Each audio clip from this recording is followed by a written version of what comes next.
Já está no vídeo aí? Certo. Foi? Vamos lá, gente. Então é o seguinte, hoje é a continuação do cenário da semana passada. Qual foi o cenário, até para os novos que estão nos visitando, colocar vocês no contexto, senão vocês não vão entender, não é? Nós estamos no primeiro livro de Samuel, capítulo 14, é uma batalha que Israel tem contra os filisteus. Os filisteus são inimigos de Israel durante muito tempo e serão ainda. E nessa batalha, quem é o rei de Israel? Saul. Saul foi um rei que o povo pediu, não foi iniciativa de Deus. Claro que Deus é soberano sobre isso, não estava fora dos planos, mas a motivação do povo para pedir um rei foi completamente ruim. Eles pediram um rei conforme os outros povos tinham.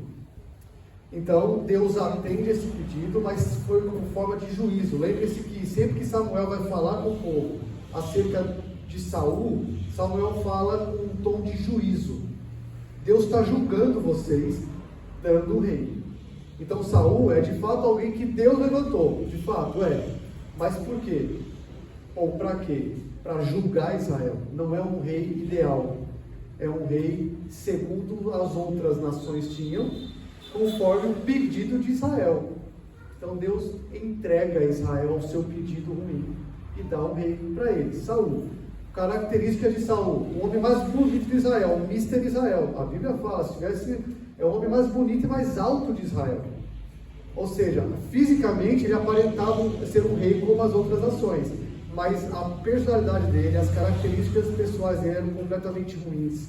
Lembra-se, ele era alguém temeroso, ele se escondeu entre as bagagens, ele não sabia quem era Samuel, ele não sabia, ele era alienado da vida espiritual de Israel, e esse era Saul. Então Deus dá esse rei a Israel. E Saul é levantado com a proposta de libertar Israel dos filisteus, é isso que é dito sobre ele. Deus se levantou para isso. E aqui, capítulo 14, o começo, é o início da libertação contra os filisteus, ou de uma batalha. Só que quem toma a iniciativa? Jonatas, o filho dele. Saul não toma a iniciativa de rei, é Jonatas que faz tudo. Jonatas está acampado em um local, em Gibeá, que é a terra de Saul, e é Jonatas com 1000 homens que começa. Saul está em outro local, em Micmas, um local montanhoso, de montanhas muito altas, e ele está com 2000 homens lá, e o filho dele começa a batalha. Certo? Esse é o capítulo 14. 13. E então, Saul, no capítulo 13, na verdade, melhor dizendo aqui, Jonatas começa essa batalha. Saul oferece sacrifício que ele não pode fazer. Ele é reprovado como rei e a sua descendência também. Você não vai ser mais rei, nem a sua dinastia. Capítulo 13. Ou seja, Jonatas não vai ser rei, o filho dele, que teria direito por hereditariedade. E então, no capítulo 14, Jonatas, com o seu escudeiro, só ele e o escudeiro, começam uma batalha contra os filisteus. De novo, Saul está sentado embaixo de uma árvore, com seus homens, 600 homens apenas, e Jonatas começa com uma pessoa a mais. Vamos matar esse cara. Deus falou que a gente tem que enfrentá-los, que ele vai nos dar vitória. Então vamos. 2 pessoas, Jonatas e o seu escudeiro. E eles vão, o terreno é muito acidentado, é difícil, são 2 penhas íngremes, 2 montanhas muito íngremes, e eles vão e fazem o que fazem para vencer uma batalha. E começam a batalha. Saul do outro lado vê um tumulto ali, né, entre os filisteus, fala: alguém de nós está lá, conta aqui para ver quem é que saiu. Eles descobrem que foi Jonatas que saiu, o filho dele, com o escudeiro.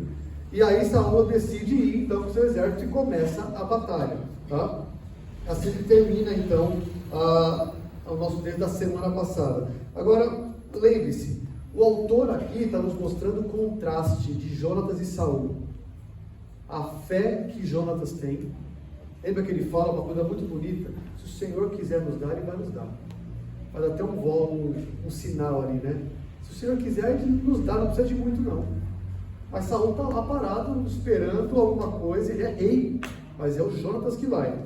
E Jonatas mostra que ele tem características de um possível rei, né? Ele tem essas características, ele é corajoso, ele é ousado, ele é preparado, ele tem fé no Deus da aliança, no Deus do povo, mas ele nunca vai ser rei, por quê? Por causa do seu pai. Foi tirado de Saul a dinastia de rei. Mas Jonatas, curioso que Jonatas não tem amargura, não é isso? Ele não tem amargura, porque ele sabe que o rei de Israel quem é? É o Senhor. Ele não fica amargurado por ele não ser o próximo rei, apesar das suas características positivas. Então, 1 Samuel 13,14, Saul é um obstáculo para Israel. Saul é alguém que não quer, ele conta, ele faz conta, ele pensa, não, e Jonatas é o cara que vai. A gente tem que ir. Deus falou que a gente vai vencer, a gente tem que ir. Saul é um obstáculo nesses capítulos aí. O terreno é difícil, lembra que eu falei que isso vai ser importante também? O terreno é muito difícil geograficamente, são montanhas, então é um povo que está guerreando em montanhas. Você imagina o cansaço que isso deve dar, né? E perseguir o inimigo, que termina assim, né, o capítulo 14, pelo menos a parte até onde nós lemos, versículo 23, diz que 14 e 23, olha só, assim livrou o Senhor Israel naquele dia, e a batalha passou além de Bet-Aven. Então tem uma geografia que está se estendendo, os filisteus estão fugindo e Israel está atrás. Não acabou, a gente vai ver essa continuação hoje. Só que o terreno é difícil, e você tem gente cansada, tá? E hoje a gente vai ver a continuação dessa guerra. O que vocês acham que vai acontecer nessa guerra? Há um autor que eu consultei que diz assim, quando se trata de insensatez grosseira e autodestrutiva, poucos conseguem superar Saul. Então hoje a gente vai ver um insensato fazendo algo. É o rei de Israel, né? Hoje é dia 30. Vamos lá então no nosso texto. Esse é o contexto, tudo bem? Está todo mundo dentro do contexto agora? Deixa eu falar uma coisa que eu estava lendo o texto de novo. Além de todos os problemas de Saul, ainda vai ter esse relacionamento de pai e filho que é muito ruim. Jonatas é filho dele. Então, é filho. Mas infelizmente esse relacionamento, que poderia ser um bom relacionamento, né? Está comprometido também. Ainda tem um comprometimento. Ele não faz, o que ele vai fazer hoje não é com o general apenas, é com o filho. A gente vai ver a insensatez desse cara chamado Saul. Vamos lá, olha lá, 24, começamos o nosso texto. Então estamos no meio de uma guerra, Israel vence, o Senhor livra, só que não acabou a guerra, tem filisteu fugindo. E termina aí a semana passada.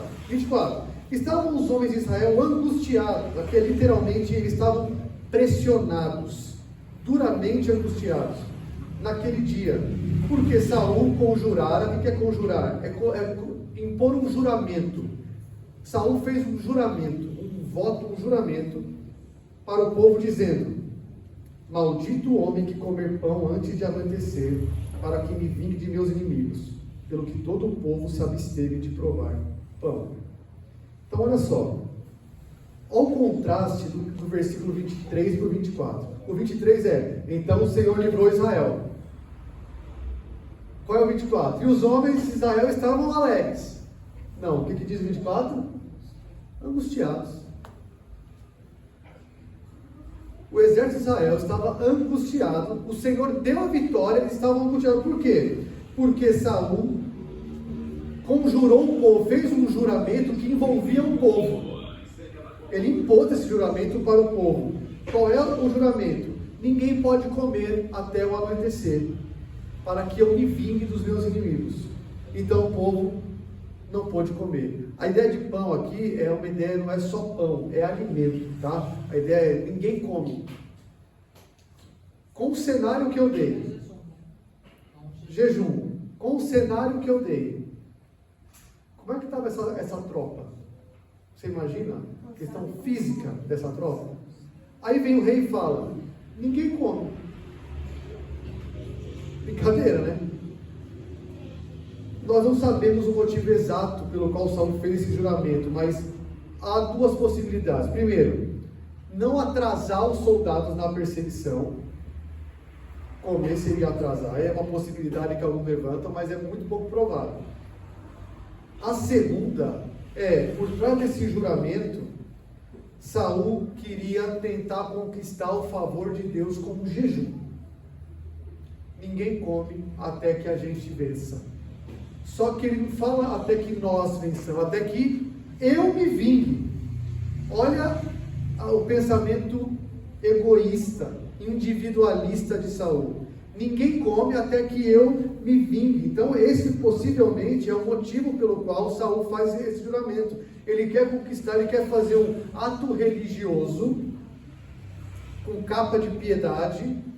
Não, ninguém come, vamos nos abster para ganhar esta batalha. Ele estava decidido a vencer e impôs essa abstenção de alimento durante o dia até a noite. Então é durante o dia que eles iam lutar, andar num terreno completamente difícil, cansados de ter lutado o dia todo já. Ninguém pode comer agora. Então ele queria possivelmente conquistar o favor de Deus, né? Decretando um jejum compulsório ali, em pleno combate até o anoitecer. Agora, Deus falou para ele fazer isso? Não. Deus não ordenou que ele fizesse isso. Não foi da vontade de Deus, mas porque ele quer que os soldados o vejam como um líder que decide as coisas. E a decisão é jejum para as suas tropas. Jonatas e seu escudeiro venceram sem jejum, né? Subiram o penhasco, foram 2 sozinhos, mataram, começaram a guerra, começaram a vitória. Agora Saul tem uma decisão dessa. Então, nessa sua ânsia de perseguir, ele pronuncia um juramento com maldição. Olha como é tolo, né? Ilustra de novo, Saul tem tendência a estar do lado errado das coisas espirituais. Parece alheio, ele está sempre do lado errado, né? E não surpreende que os homens estivessem angustiados. Você imagina um monte de soldado? Eles iam perseguir os que sobraram dos filisteus, mas estavam angustiados. O povo se absteve, por isso que eles estavam angustiados, o povo estava com fome dessa imposição, desse juramento, né? O exército então tem que cumprir o voto, senão entra em maldição por causa de uma vingança pessoal de Saul. Então essa forma aí de jejum, a igreja tem que tomar bastante cuidado com a forma. Então, o jejum é um tema que nós precisamos entender biblicamente. Quais foram os contextos de jejum? Geralmente, majoritariamente, era um momento de calamidade. O povo rasga as suas vestes, sofrimento, angústia. Está passando por um momento calamitoso. E o povo reconhece pecador e para de se alimentar para se voltar à oração. Não é esse momento. Israel está ganhando a batalha. Eles estão perseguindo o que restou de filisteu. E Saul decide da sua cabeça fazer um jejum para a tropa que está lutando. É um absurdo. Então a gente tem que tomar cuidado com isso. Então tem que perceber que muitas igrejas fazem esse tipo de coisa, às vezes fazem até de forma errada. Como barganha com Deus, querendo conquistar a favor de Deus. Exatamente, é um ato religioso, não é um ato de fé. E eu falei semana passada, religiosidade é diferente de fé. Aqui foi um ato completamente religioso dele. Eu quero conquistar o favor de Deus impondo um jejum. Deus não mandou, não tem contexto nenhum para isso. Tá? Então, olha só, aqui a gente vê o contraste mais uma vez entre Saul e Jonatas, né? O Senhor livra o povo quando Jonatas lidera. Quando Saul é o líder, o povo está angustiado. Olha o que ele está nos mostrando com isso. A decisão de Saul é tola, porque limita a eficiência das tropas dele. Ele transforma a libertação em aflição. Um líder assim, já viu um líder que você está feliz, ele acaba com a tua alegria? Já teve um chefe assim, chega, está tudo bem, então pessoal, vamos parar, tá tudo, pode tirar esse sorriso do rosto aí. Acaba com a tua alegria, está dando certo, ele tira a tua alegria. É Saul, né? Porque a ênfase dele é vingança pessoal. Lembra que alguns juízes tiveram isso. Sansão teve uma questão de vingança pessoal. Até o Abimeleque, que não foi juiz, filho de Gideão. O próprio Gideão, quando não quiseram alimentar suas tropas, voltou matando gente de Israel. Gideão quis se vingar também, tá? Então foi um voto, gente, imprudente, né? Ímpio, uma coisa despótica, assim, impedir o soldado de comer. Ele exige mais do que o povo pode suportar. Então, está feito o voto do Saul. Todo o povo chegou a um ponto onde havia mel no chão. Então, possivelmente uma floresta que gotejava mel, muitas abelhas, imagina algo que gotejava, mel no chão, tinha muitas árvores ali que tinham abelhas silvestres. E o exército chega num local que tem isso. Chegando o povo ao bosque, eis que corria mel. Porém, ninguém chegou a mão à boca, porque o povo temia o juramento lá com maldição. Então o povo com fome vê mel, a beça no chão e ninguém pega. Porque o rei falou, ninguém come nada. Aqui é um exemplo de que o pão, que ele quis dizer, é alimento. Qualquer alimento. Nunca fez esse teste, ficar com fome e depois comer mel. Deve ser muito revigorante, porque a gente vai ver que é revigorante. Vou fazer isso um dia. 27. Jonatas, porém, olha lá, Jonatas, não tinha ouvido quando seu pai conjurara o povo. Ele não tinha ouvido quando Saul fez o juramento diante do povo. Lembra que Jonatas estava antes de Saul, já estava lá guerreando. E estendeu a ponta da vara que tinha a mão e a molhou no favo de mel. E levando a mão à boca, tornaram a brilhar os seus olhos. Então Jonatas, longe do destacamento principal, não sabe desse juramento com maldição. Não foi ato de rebelião de Jonatas, deixa claro, ele não sabia do voto. E o mel teve um efeito positivo, né? Brilhar os olhos, é isso que eu queria experimentar isso. Ficar um dia sem comer mel, deve ser muito revigorante. Brilhou os olhos dele, ele tomou força de novo. Você tem que lutar. Não. O Senhor nunca perdoa. Então, a energia do mel, teve uma questão, certamente uma explicação aí nutricional sobre o mel, que nos dá energia mesmo. E ele recobrou a energia. Então, sempre tem um do povo, né?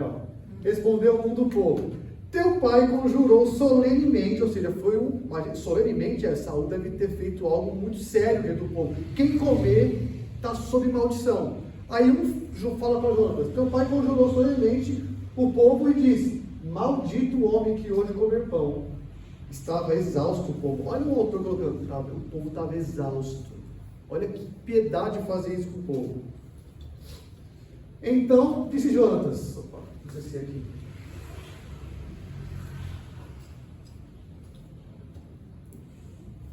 Meu pai turbou a terra. Ora, vede como brilham os meus olhos, por ter eu provado um pouco deste mel. Então, quando ele soube que teve um juramento do seu pai, com maldição para quem comesse, ele se manifestou. Meu pai turbou, a palavra turbou aqui é a mesma usada em Josué capítulo 7, isso é importante. Josué 7 é o quê? A questão do Acã. Lembra que o Acã pega o que não pode, Israel vence Jericó, e a ordem de Deus é: não peguem nada. Acã, que é um dos israelitas, pega posses ali do inimigo e esconde em terra. Pegou. Quando descobrem que ele fez isso, a palavra ali é: você turbou, você causou mal, trouxe desgraça. É a mesma palavra. E também a mesma palavra usada para o voto lá na questão de Jefité, quando ele faz o voto dele. Lembra? A primeira pessoa que sair da minha casa eu vou matar. Ele vê a filha saindo. É a mesma palavra: você foi uma desgraça para mim. Então o autor está conectando a gente com a mesma palavra, tá? Como Acã trouxe desgraça a Israel, Saul trouxe desgraça para o povo. Essa palavra na boca de Jonatas. Jonatas conhecia o pai, né? Que tinha. A insensatez do pai trouxe mal ao povo. Mas ele estava lá com seus olhos brilhantes e recuperado, né? E ele poderiam continuar enfrentando os filisteus e ganhar se pudessem ter comido. Mas não é isso que acontece. O povo é faminto, exausto, e o Saul ainda coloca um juramento desse. E ele continuou falando, olha só: Quanto mais se o povo, aqui a João está falando, os meus olhos estão brilhando, quanto mais se o povo hoje tivesse comido livremente do que encontrou no despojo de seus inimigos.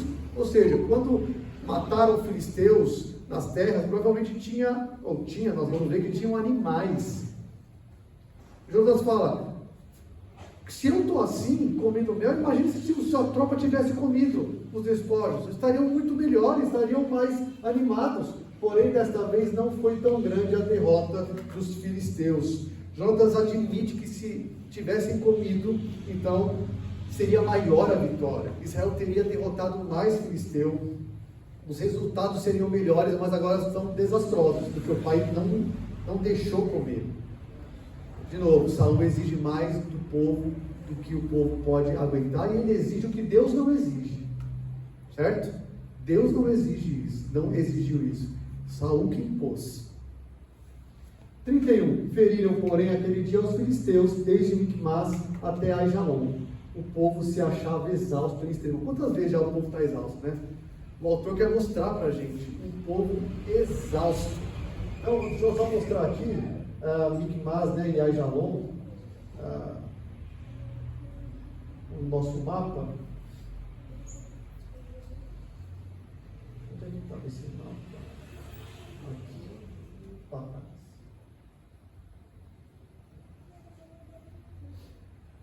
Olha lá. A batalha foi em Micmas, uma terra cheia de montanhas, terreno muito difícil. O povo foi perseguido até aqui, ó, até Aijalon. Sabe quanto está aqui? 32 quilômetros. Quem corre aí, quem faz o cardio aí, sabe quantos são 32 quilômetros, só que não é correndo com tênis ASICS Pro. É correndo descalço com a bota que tem, brigando, lutando, cansado, com fome. É essa distância aqui, ó, que eles percorrem. E é isso que está acontecendo. E o povo está exausto ao extremo. Então, mais uma vez, o autor quer nos mostrar como é que está no povo. 32. E lançando o seu despojo, então olha só, Israel ainda assim vai com fome, vai ganhando, vai vencendo. Porque quem está lutando por Israel? O Senhor. Não é? Foi assim que terminou semana passada. O Senhor livrou por meio de Jonatas. Mas Israel está vencendo e está derrotando. Só que o povo está extremamente cansado. Então, lançando o seu despojo, tomaram ovelhas, bois e bezerros e os mataram no chão e os comeram com sangue. Tem ideia da fome desse povo? Para o judeu comer coisa com sangue, é assim, entre eu pecar e eu morrer de fome, eu vou comer.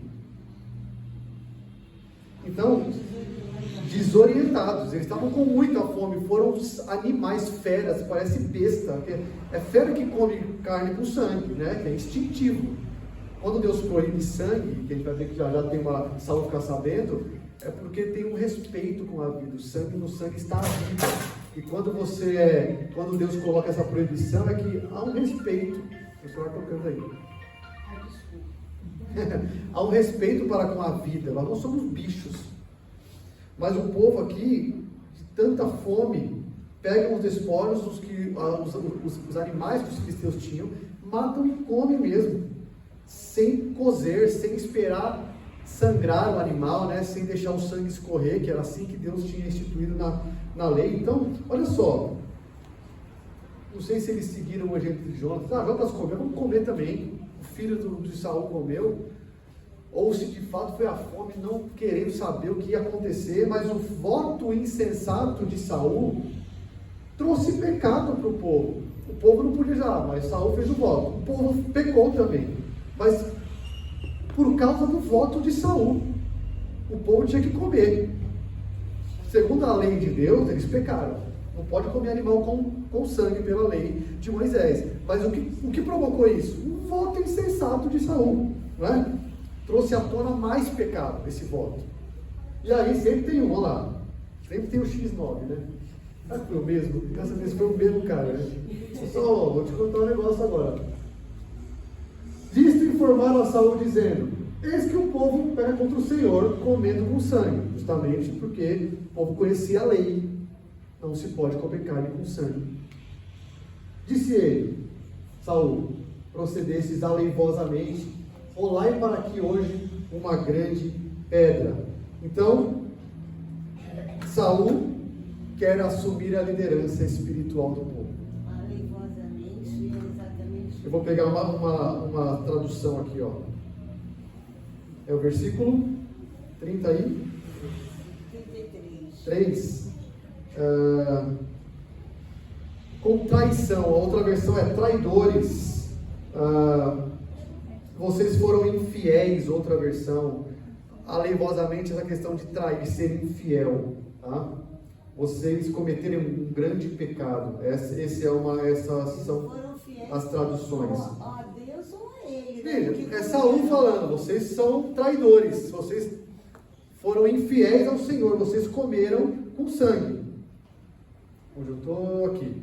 Então, Saul olha para o povo e fala, vocês pecaram. Um líder que exige do povo mais do que o povo pode dar. Coloca no povo um jugo que o povo não pode carregar e que agora acusa o povo de pecado, mas não olha para si. Em nenhum momento eu falo, puxa, eu fui tolo em fazer esse voto, o povo está com fome. Não é, vocês são traidores, vocês pecaram, né? Ele vê o pecado do povo, mas não se vê como parte do pecado. Ele foi incisivo para julgar, né? Para mostrar que, pode deixar agora, eu vou ter que resolver isso. Então traz para cá uma pedra, que eu vou matar os animais, deixar sangrar, que é isso que ele vai fazer.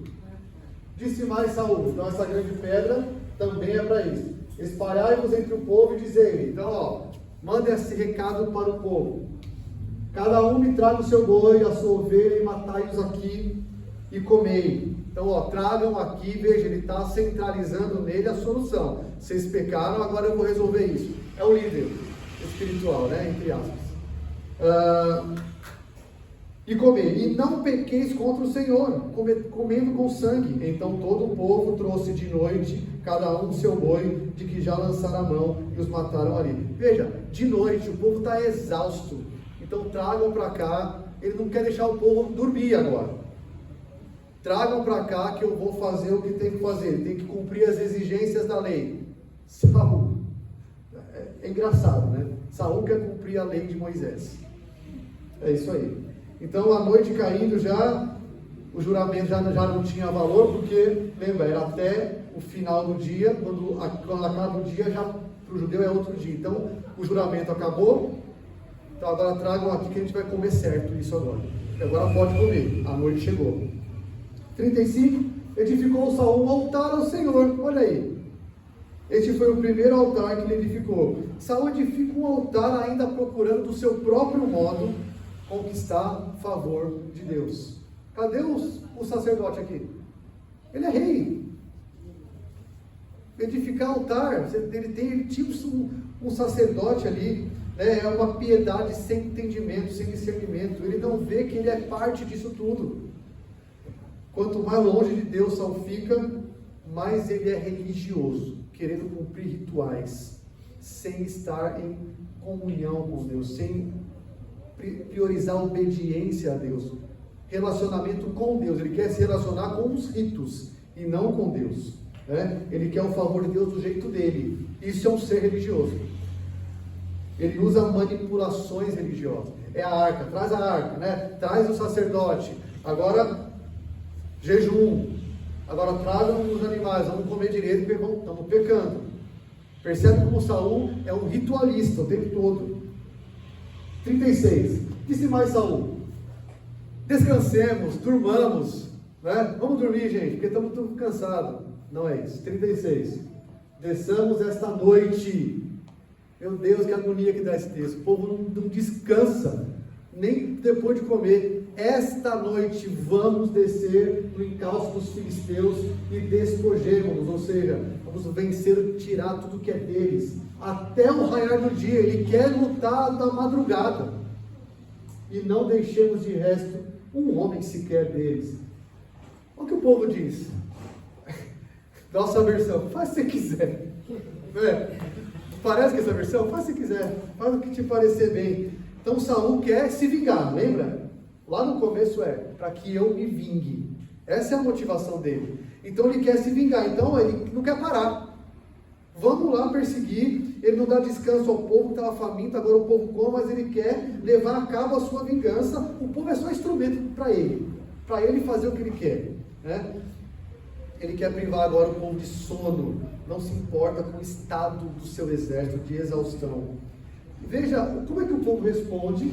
Você se lembra como é que o escudeiro de Jonatas respondeu a ele semana passada? Quando ele falou assim, ó, se Deus quiser, com pouco ou com muito, ele vai nos dar a vitória. O que o escudeiro falou para ele? Faz o que o teu coração, vamos ver exatamente o que o escudeiro falou. Fazer o que achar assim. 7, 14, 7. Faze tudo segundo inclinar o teu coração. Continuando. O que diz mais? A tua disposição será a minha. Faltou isso aqui, né? O povo fala, faz o que te bem parecer. A diferença de resposta do escudeiro de Jonas, a tua disposição é a minha, Jonas. Aqui é, faz o que te parecer bem, rei Saul. Parece que o exército não acompanha, né, a disposição de Saul. O povo não aguenta mais.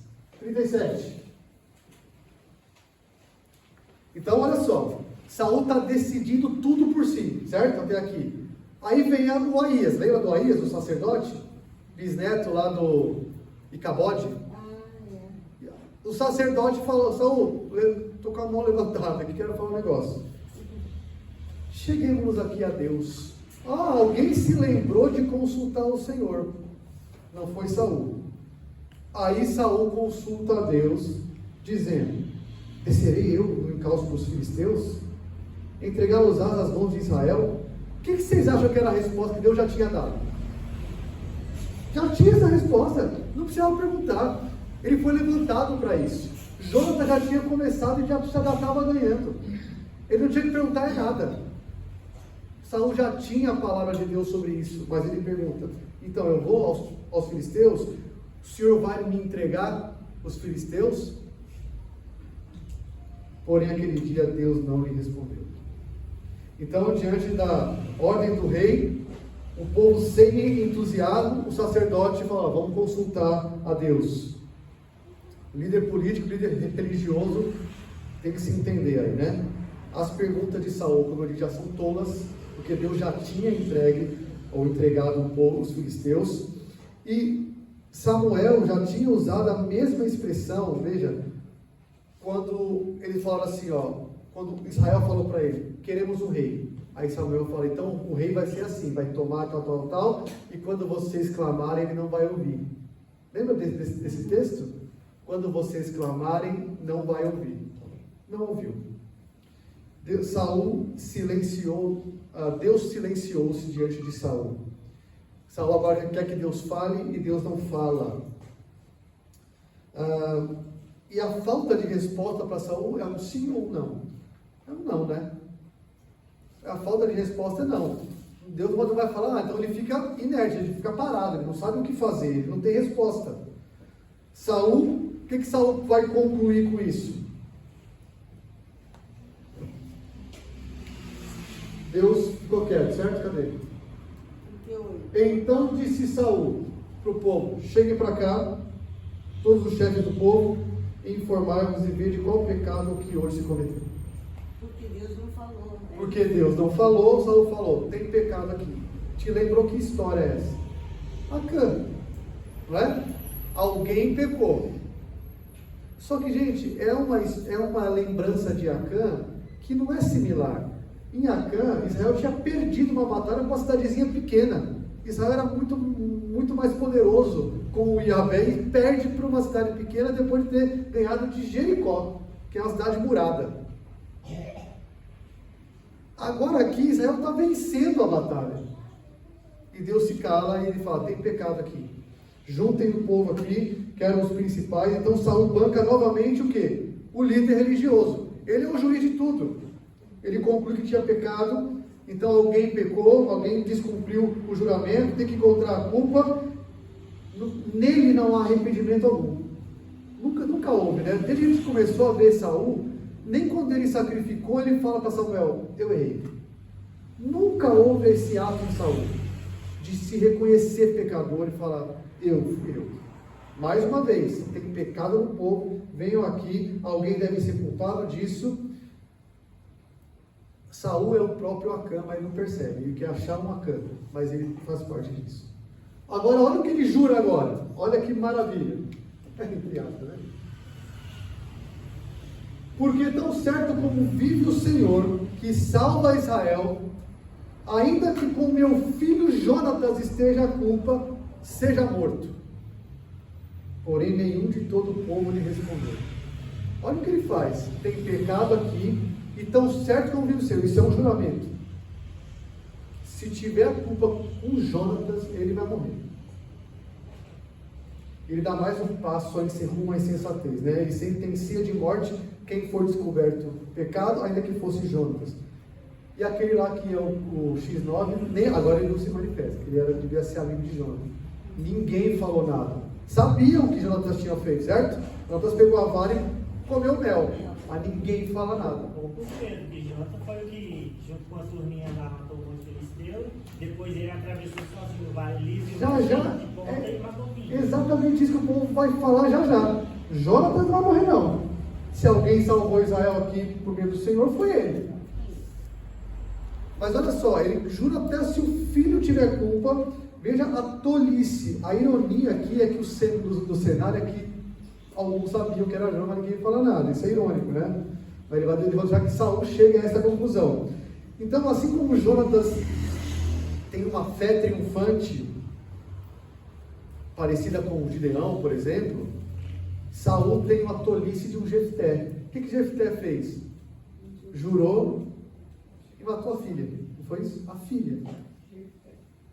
O eco vai ficar fazendo eco com juízes aqui. Diversas vezes nós já vimos isso, né? Tem muito eco com juízes tolos, juízes incapazes. Saul é um desses. Ele não tem preparo, mas ainda assim Deus usa, né? Então, o povo não responde. Agora, quem que já não respondeu nada aqui desse texto? Deus não respondeu nada, não foi? A gente leu logo acima. Deus foi consultado, Deus não fala nada. Agora aqui o povo não fala também. Todo mundo silencia diante da tolice desse rei. Ninguém quer participar dessa loucura de Saul. 40. Disse mais a todo Israel: vós estareis de um lado, e eu e meu filho Jonatas de outro. Então disse o povo a Saul: faz o que te bem parecer. O povo não aguenta mais. Faz o que você quiser. O ponto é, para descobrir quem é o culpado, Saul separa o povo de um lado, eu e meu filho de outro. Vamos ver quem tem pecado aqui. 41. Falou, pois, Saul ao Senhor. Olha aí, a primeira vez que Saul fala ao Senhor, Deus de Israel, mostra a verdade. Então os nomes de Saul foram indicados por sorte e o povo saiu livre. Veja, possivelmente aqui é o Urim Tumim. Lembra? Ele está com um sacerdote ao lado dele, que tem a história sacerdotal, e se você se lembra, tem lá o Urim Tumim aqui, as pedras, as 12 pedras e o Urim Tumim. Não se sabe exatamente como é, se o Urim Tumim é sim, não. Então, o ponto é, que eles lançam sortes e o Senhor guia esse resultado. Deus está guiando esse resultado, tá? Curioso que eu vi aqui, um texto da Septuaginta. A Septuaginta é a tradução grega do texto hebraico, desse texto hebraico aqui. Antes de Cristo, alguns judeus em língua grega escreveram o texto do Antigo Testamento em grego. O nome disso foi Septuaginta, desse livro em grego. Então, há na Septuaginta essa reconstituição do hebraico assim, que Saul falava assim: ó Yahvé, Deus de Israel, por que não respondeste hoje ao teu servo? Se o pecado recai sobre mim ou sobre meu filho Jonatas, ó Yahvé, Deus de Israel, dá Urim. Se a falta foi pelo povo, dá Tumim. Então é uma possível maneira de como eles viam a sorte. Se foi eu ou meu filho, que saia Tumim. E se foi o povo, que haja Urim. Então é uma forma possível de se lançar sorte e sair o que saiu. Lançaram sorte, então, o povo não tem pecado no povo, certo? O resultado aqui foi: o povo está isento. Ficou entre Saul e Jonatas. 42. É isso? É isso. É.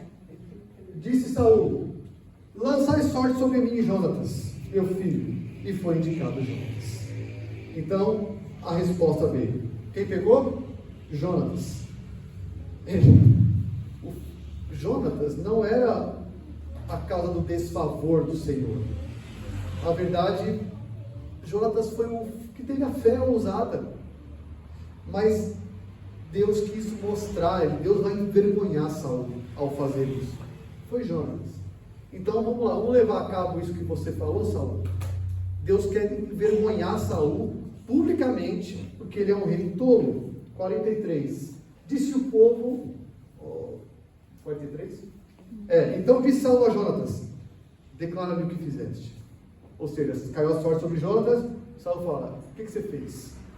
Isso te lembra alguém? O que fizeste?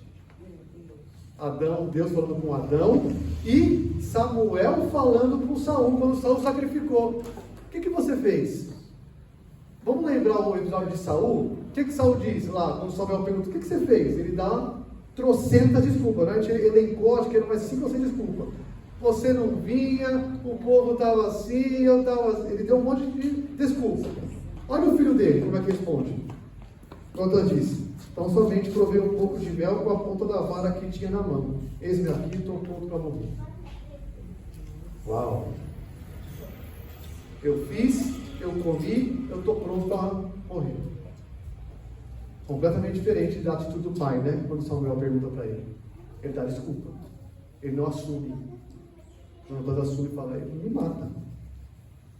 Então disse Saul: Deus me faça o que bem lhe aprouver. É certo que morrerás, Jonatas. Ele estava querendo dar uma de religioso, de piedoso. Vou cumprir meu voto, fiz uma conjuração, a disposição de Saul em tirar a vida do filho. Se não fosse o filho, não teria vitória. Claro, é o Senhor, mas por meio de Jonatas. Mas ele quer acabar com a alegria de todo mundo, né?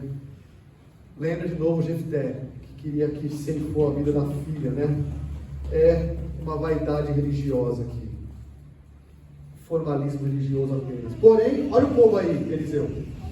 O povo disse a Saul, aí o povo se levanta. Olha a vergonha pública que o rei vai passar.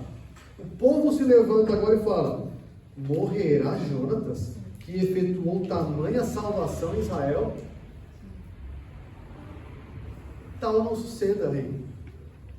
Tão certo como vive o Senhor, mesma expressão que Saul usou para jurar o que tivesse pecado, agora o povo diz: tão certo como Yahvé vive, não lhe há de cair no chão um só cabelo da cabeça. Jonatas não vai morrer não, você não vai matar Jonatas. O povo para o rei. Você tem noção do que é isso? A humilhação, pois foi com Deus que fez isso hoje. Assim o povo salvou a Jonatas para que não morresse. Então, em face dessa crueldade de Saul, o povo se põe no lugar de Jonatas, reagiu com uma desobediência civil ao rei, né? O povo não acatou não. Fala: não, foi Jonatas quem salvou a gente. Não vai matar ele. Sem a vitória dele, nós não estaríamos aqui, não teria havido vitória alguma. Lembra que na vitória contra os Amonitas, contra o Naás, Saul reconheceu que a vitória foi do Senhor. E que o povo pediu para matar aqueles que zombaram dele. Lembra que o povo falou: agora mata aí aqueles que falaram: esse que é o nosso rei? O que Saul disse naquela ocasião? Ninguém vai morrer hoje, porque a vitória foi do Senhor. Aqui ele já está sem sensibilidade espiritual nenhuma, alguma. Vai morrer. Pecou, vai morrer. É isso que a religiosidade vai fazer, vai te dar uma sensibilidade para com as coisas do Senhor. Quando ele fala assim: foi com Deus que fez isso hoje, Jonatas foi usado por Deus para fazer isso. Não vai matar ele.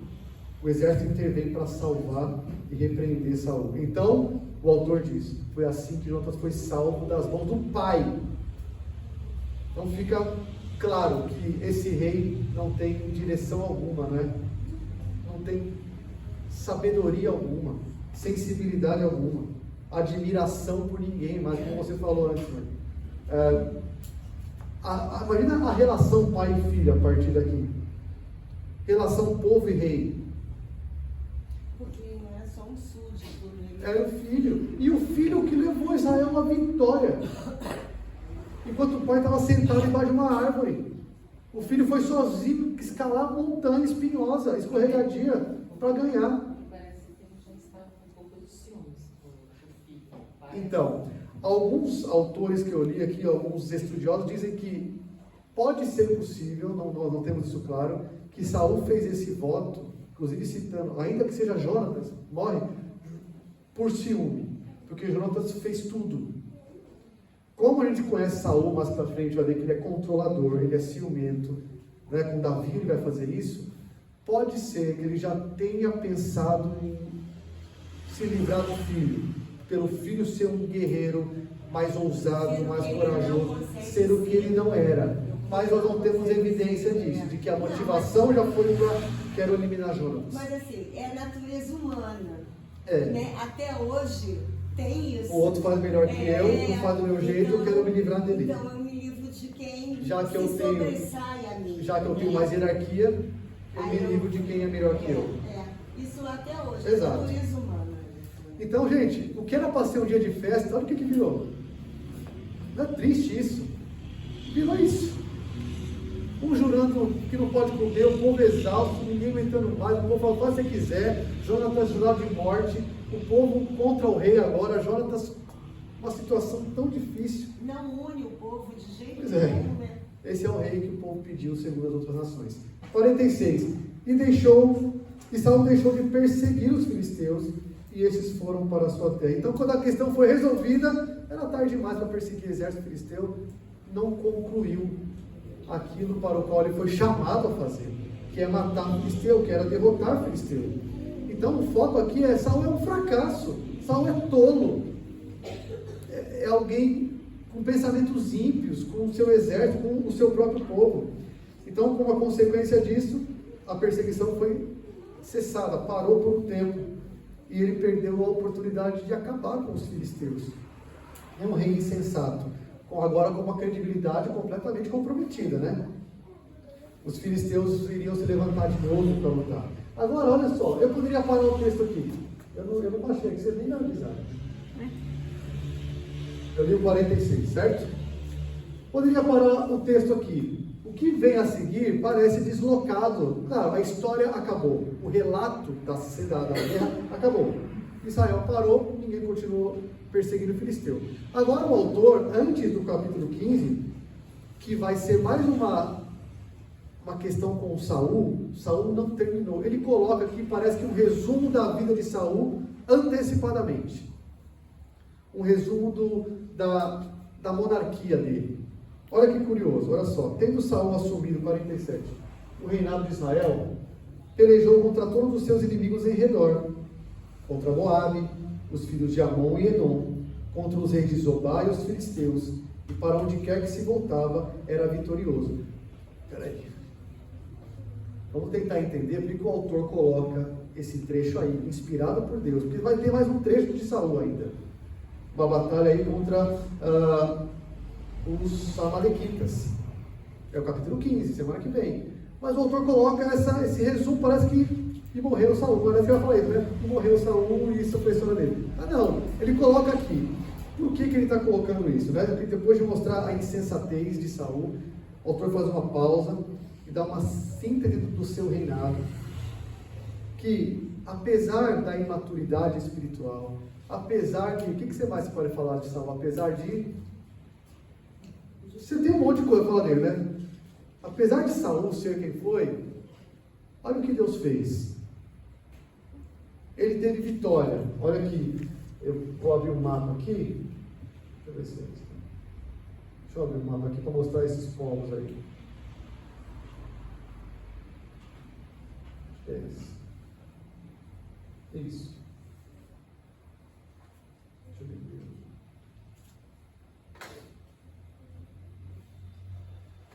Olha lá. ele teve vitória contra diversos inimigos que não são registrados aqui. São 40 anos que a gente tem de Saul, algumas poucas folhas. Tem tudo registrado, né? O Espírito Santo inspirou as coisas que Deus quer nos mostrar mesmo sobre a vida dele. Mas desse relato a gente sabe que ele venceu Amonitas, nós vimos que ele venceu Naás, né? Mais para baixo aqui, ele venceu Moabitas, então ele teve briga aqui, ele teve briga com esse povo, Edomitas. Lá em cima, Arã aqui, tem esse povo aí, o rei de Zobá, era dessa região aqui, tá? Contra os filisteus, que eram dessa região aqui, ó, oeste. Então povos do norte, povos do sul, contra os amalequitas, que são povos do sul aqui. O que o autor está nos dizendo com essas geografias? Saul, o que circundava Israel, Saul venceu. A Saul, é esse Saul aí. É isso que ele está nos dizendo. É isso aí, é esse cara que venceu. Né? Para onde quer que ele se voltava, ele era vitorioso. Essas ações militares foram vitoriosas desse rei insensato. O que mais que fala? Fala sobre a família dele. Olha só, vamos voltar lá para o 48. Antes da família tem o 48. Vou dar um. Uma expressão diferente, né? Ouve-se varonilmente, ele se portou varonilmente. É isso, é essa expressão. E feriu os amalequitas, que vai ser o próximo estudo aí. E libertou Israel das mãos dos que o saqueavam. Então, era alguém que teve vitórias, que libertou o povo de Deus, que foi usado por Deus para que o povo de Deus não sumisse do mapa. Por quê? Porque Deus tem uma aliança com o seu povo. Deus está amarrado ao seu povo, não vai deixar que o povo pereça, como nunca deixou, mesmo nas mãos de um rei desse. 49. Os filhos de Saul eram Jonatas, Isvi e Malquizua. Quem ficar grávida aí já pode pegar exemplos. Os nomes das suas duas filhas eram o da mais velha, Merab, e o da mais nova, Mical. Filhos são bênçãos do Senhor, não é? Saul teve muitos filhos. Filhos são um sinal de bênção. Né? Esse Isvi aí é possivelmente uma variação do nome Isbosete. Esse a gente conhece mais. Isbosete é um nome que aparece aí. Tá? Então ele teve filhos e filhas. Ele foi fértil, ele cumpriu lá o mandato de Deus de multiplicar-nos. Isso é bênção de Deus. A mulher de Saul chamava-se Ainoã, filha de Aimaas. O nome do general dos exércitos era Abner, filho de Ner, tio de Saul. Abner, meu pai é Ner. Ab é pai, meu pai é Ner. Por isso que ele é filho de Ner. Tio de Saul. Então veja, ele tem familiares com eles. Ele tem esposa. O seu general é seu parente também. Quis era pai de Saul. E Ner, pai de Abner. Era filho de Abiel. A gente vai ver Abner aparecer. Isso tudo vai servir para nós daqui a pouco, que vão aparecer essas pessoas em alguns momentos. Davi vai se casar com Mical, não é? Filha, porque quem ganhasse de Golias ganhava a filha do rei, lembra disso? Então Davi ganha, ele ganha a filha do Saul. Por todos os dias de Saul houve forte guerra contra os filisteus, pelo que Saul, a todos os homens fortes e valentes que via, os agregava assim. Lembra que Samuel falou: quando vocês tiverem um rei, ele vai tomar seus filhos e vai pôr no exército dele. Lembra disso? Ele vai tomar suas coisas. Saul agregava. Aparecia um cara valente, para cá, veio para o exército. Saul agregava. E veja, ele contava com números e com pessoas valentes. Não que seja errado em si, mas será que a confiança dele estava onde? Em homens valentes ou no Senhor? Também a gente pode questionar isso. E não parou guerra contra os filisteus. Era para ter parado, né? Ele não terminou o que ele começou. Por pura insensatez. Os filisteus continuam vivos aí. Conclusões rápidas só para a gente ir para o nosso final. Saul dá um exemplo de líder ruim. Que erros que ele comete aqui? Quais erros ele comete aqui? Ele exige mais do que as pessoas podem dar, certo? Ele faz um voto que Deus não mandou, uma exigência pesada. Ele vê os pecados dos outros mais do que os seus. O povo comeu carne com sangue? Traidores. Pô, você mandou ele ficar sem comer. Ele aparenta ser o que não é, porque ele quer exteriorizar a piedade, ele quer ser líder espiritual, ele quer tentar conquistar a favor de Deus por seus ritos. Mas ele é vazio. Nós já vimos que ele é um alienado espiritual. E ele estraga a alegria de gente. Ele estraga a alegria de pessoas, dos seus liderados. Ele não celebra, ele parece que atrapalha Israel. Mas esse é o rei. Então, fazendo as coisas da cabeça dele, ele podia ter até boa intenção, mas eram mais ritualísticas. Ele se enganava. Ele era um ritualista, um religioso, que queria a arca perto, que queria o sacerdote perto, que queria jejum, mas relacionamento com o Senhor ele não tinha. Não tinha, infelizmente. Vamos ver então a nossa estrutura? Estrutura um pouco grande hoje, só para a gente relembrar, tá? Vou passar rápido por isso. O juramento, tá? Versículo 24. Jonatas, sem saber do juramento, viola o juramento, tá? Ele não sabe e come o mel. Depois ele é avisado e aponta a tolice do pai. Meu pai turbou a terra. Ele fala isso. 3. O juramento de Saul traz consequências de pecado ao povo. Qual a consequência? O povo comeu sangue. De tanta fome, parecia besta, né? O exército persegue os filisteus por longo caminho, leva 32 quilômetros, e exaustos comem animais com sangue. Saul é avisado, de novo no X9 lá, avisa Saul. Saul reprova essa conduta e age para corrigir. Traz uma pedra aqui, vamos sacrificar aqui na pedra, fazer um altar. E ele não chamou o sacerdote. Não tem evidência que ele chamou o sacerdote, mas assim, O sacerdote estava ali. ele fez um altar. Se ele sacrificou nesse altar, nós não sabemos. Ele matou animal ali para serem comidos. Agora, se isso foi em caráter de sacrifício, não nos é dito que foi sacrifício. Ele matou na pedra para que eles fossem comidos, para escorrer o sangue. Tá. Agora, ele que fez, ele que decidiu fazer, né? Essa é a questão. Depois, ele faz um juramento de morte ao culpado por pecado diante do silêncio de Deus a ele. Ele ordena o exército a atacar, né? Durante a noite. Vamos lá, vamos guerrear, ninguém dorme. O sacerdote sugere consultar a Deus e Saul assim o faz, ficando sem resposta. Saul tira a sorte para encontrar o culpado por pecado, que trouxe o silêncio de Deus, e Jonatas é indicado. Depois, Jonatas é salvo pelo povo. Saul fala: o que você fez? Jonatas assume: foi eu que fiz, me mata. Saul confirma que deve morrer, só que o povo reprova Saul e salva Jonatas. Saul deixa de perseguir os seus filisteus, que retornam à sua terra. O filisteu ainda está na terra, não é para estar, mas está. E por fim, uma sinopse, aí um resumo do reinado de Saul. As vitórias contra os povos, a família de Saul e a continuidade das batalhas contra os filisteus e o alistamento de homens das batalhas. Grande texto, né? Vamos lá. Sobre o que o texto está falando.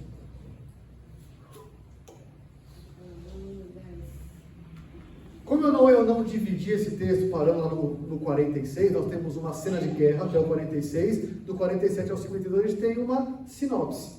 Então eu coloquei essas duas coisas aí, olha só. O texto está falando sobre os juramentos e ações tolas de Saul na batalha contra os filisteus. E o panorama do reinado de Saul. Poderia só me reduzir às ações tolas de Saul na batalha contra os filisteus. Mas como tem muito juramento, aí ele jura que não pode comer. Ele jura que vai matar quem comeu. Ele jura que vai matar o filho. Tem juramentos muito tolos aí. Coloquei mais ou menos isso. Você colocou? Que legal, que bom. Coloquei sobre o voto tolo de Saul que levou o povo a pegar, comendo carne com sangue. Coloquei mais. Eu acho que dá para ser mais geral. Sobre os juramentos, as ações tolas. São muitas ações. Os juramentos e ações tolas de Saul na batalha. E aí eu acrescento ali, o panorama do reinado de Saul. Não vou ler o que o texto está falando, o que o texto está dizendo, porque é aquela estrutura, tá? Ficou um pouco longo, porque a história é longa hoje, tá bom? Mas é só o resumo. E vamos lá. O que esse texto nos ensina? Tá, entendi lá que O que eu aprendo com isso hoje, 2025, aqui em São Bernardo? O que isso tem a ver com a minha vida? O que Deus está me dizendo hoje aqui com isso? Dicas, vamos lá. Você tem um rei que faz tolices, que prejudica seu povo de diversas maneiras, e você tem um resumo da vida dele que diz: e ele teve vitórias. Apesar da tolice dele, da egoísmo, Excelente. a misericórdia do Senhor consistiu. É isso que a gente tem que aprender com isso hoje. Apesar dos Saúls, o Senhor ainda é fiel ao seu povo e usa pessoas assim, para que seu povo permaneça. Esse é o nosso ensino. Percebe? Tudo bem, tem muitos ensinos aí de não seja um tolo, né? Tem muita coisa, mas o ensino geral por que esse resumo está logo embaixo desse texto? Porque Deus usou esse cara, gente. Isso também dá uma esperança pra gente. Sim, porque a nossa esperança está em Deus, não está no Saul. E a misericórdia de Exato. Deus na nossa vida também. Exatamente. E a gente também faz Ele é essa fiel coisa. a si, por causa da promessa que ele fez a Abraão. Aliança. Aliança. Ele tem uma aliança com o povo cujo rei é Saul. Mesmo quando está com rei Saul. Então, ações tolas, líderes tolos, trazem males ao povo, certo? Isso é um ensino, isso é uma verdade atemporal. Ações tolas de líderes tolos fazem mal. Nós vimos isso no texto. Mas mesmo assim, apesar disso, o Senhor usa esse líder em favor dos seus. O Senhor ainda usa. Graças a Deus por isso. A gente sabe que Saul foi um rei que foi tirado. Deus falou para ele, Samuel: você não governa mais. Acabou, em você acabou. Mas ainda assim, ele tem vitória contra Moabita, Edomita, Arameu, Filisteu, porque o Senhor está amarrado com o seu povo. Vai vir o Messias desse povo. Esse povo não pode acabar. Senão deveria aplicar o texto hoje, então vai sobrar para nós. Né? Nós, líderes tolos, apesar de nós, gente, apesar do pastor Orlando, pastor Adel, pastor Guilherme, apesar de alguns Nicodemos, apesar de seres humanos com suas tolices, muitas vezes, Deus age em favor dos seus. Já vejo para o governo geral. Então, aí a gente pode ampliar, saindo da questão eclesiástica de igreja, vamos colocar líderes nacionais, né? E aí, quem tem ouvidos para ouvir, ouça. Mas ele seria para o seu povo. que Então, Deus protegeria mas aqui, para todos. pois é, aqui, qual é a minha restrição em falar nisso? Porque aqui é o povo de Israel. Tudo bem, é uma nação civil aqui, mas é o povo da aliança com Deus. Tá? Eu não posso dizer que o Brasil é o povo da aliança de Deus, não posso dizer. Nenhum país hoje é. O povo da aliança com Deus é a igreja. Brasileiro, japonês, chinês. Apesar dos governos desses lugares, Deus age em favor dos seus, a igreja, nesses lugares, nesses países formados aí. Tá? Eu não posso dizer que o Brasil é esse povo, o povo de Deus. Tá? Feliz o povo, feliz a nação cujo Deus é o Senhor, é a igreja. É a igreja. Essa é a nação cujo Deus é o Senhor. Cristo nesse texto. Deixa eu só falar Sim.